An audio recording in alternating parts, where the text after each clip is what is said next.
hotel coklat ni. Yang ni kayu ni. Alright, kalau situ kita nampak Raji, bawah tu dia ada KFC. Okey. Dahulunya namanya adalah Hotel Hilton. Okey, itu adalah Hotel Hilton. Jadi tapak Hotel Hilton adalah di bawah tapaknya perkampungan kabilah Bani Tayyib. Okey. Siapa antara sahabat daripada Bani Tayyib yang famous? Ali bin Hashim sama dengan Nabi.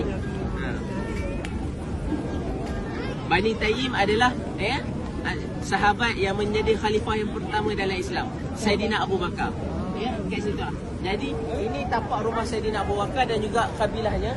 Bermula daripada rumah dia lah, dekat situlah. Tapak inilah.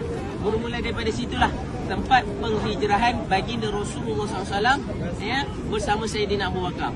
Jadi daripada Nabi bertolak daripada rumah Saidina Abu Bakar, Nabi ketuk rumah Saidina Abu Bakar. Kemudian pada waktu itu Saidina Abu Bakar keluar, dia tanya, sudahkah diizinkan kita untuk berhijrah? Kemudian maka bermulalah hijrah Nabi daripada rumah Saidina Abu Bakar terus ke belakang. Baik.